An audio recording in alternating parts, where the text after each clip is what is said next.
রমজান মাসে অল্প দুধ দিয়ে সেহরির জন্য দেখেন কতটাই পারফেক্ট দই বানিয়েছি। তো সেইটাই আপনাদের সাথে শেয়ার করছি।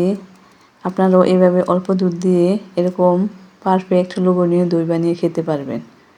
আসসালামু আলাইকুম এভরিওয়ান, সবাই কেমন আছেন? আলহামদুলিল্লাহ, আমি ভালো আছি। তো আজকের ভিডিওটা হচ্ছে তাদের জন্য যারা রমজানের দুধ খেতে পারেন না, তারা অল্প দুধ দিয়ে দই বানিয়ে খাবেন। ভাবতেছেন অল্প দুধ দিয়ে কীভাবে দই বানাবেন? তাদের জন্য আজকের এই ভিডিওটা। আমার পাশে থাকুন, আমার পুরো ভিডিওটি দেখুন, আশা করি কোনো কিছু শিখতে পারবেন। তার আগে আমার চ্যানেলটি সাবস্ক্রাইব করে রাখুন, একটি লাইক দিয়ে আপনার মতামত জানিয়ে একটি কমেন্ট করে যাবেন। তো এখানে আমি অল্প পরিমাণে দুধ নিয়েছি। দুধগুলি আমি ভালো করে ছেঁকে নিয়েছি।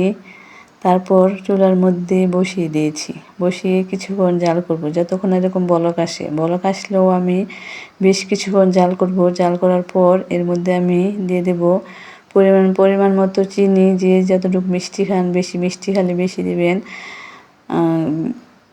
এতটুকু চিনি দিয়ে তারপরও আমি আবারও দুধটাকে কিছুক্ষণ জাল করব।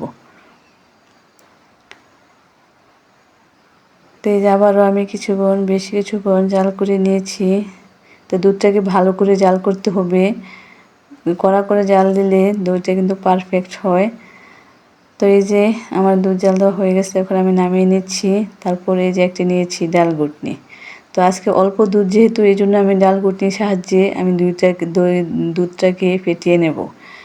তো এই যে দেখেন, এইভাবে বেশ কিছুক্ষণ এইভাবে আমি দুধটাকে ফাটাবো। ফাটানোর পর এর মধ্যে আমি দিয়ে দেব এই যে দই, আগের দই ছিল ওই দইগুলি দিয়ে দিচ্ছি। এটাকে আমাদের এলাকায় হাসার বলে। তো 2 চামচের মতো আমি দিয়ে দিচ্ছি। দিয়েও আবার ভালো করে মিশিয়ে নেব দুধের সাথে আর একটু ঘুটনি দিয়ে। তারপর আমি দইটা বানিয়ে নেব। এই যে হয়ে গেছে আমার দুধ ফাটানো। যদি দুধটা ঠান্ডা হয়ে যায়, যেহেতু অল্প দুধ, তাহলে আবার একটু কুসুম গরম করে নেব। কুসুম গরম করে তারপর আমি দইটা এই যে বানিয়ে নেব। একটি গাইলের মধ্যে পাতলা একটা কম্বল দিয়ে দিচ্ছি। আমার মা সব সময় এরকমভাবে শীতের মধ্যে, ছোটোবেলায় দেখতাম গাইলের মধ্যে এরকমভাবে দই বানাতো। তো মার কাছ থেকে এটা শিখা। তো আমি কিন্তু রমজানে প্রতিদিনই দই বানিয়ে খেয়েছি। তো তারপর পাতলা কম্বলের উপরে আমি একটি মাটির হাঁড়ি দিয়ে দুধগুলি দিয়ে তারপর ঢেকে দিয়ে তারপর মুড়িয়ে দিয়েছি।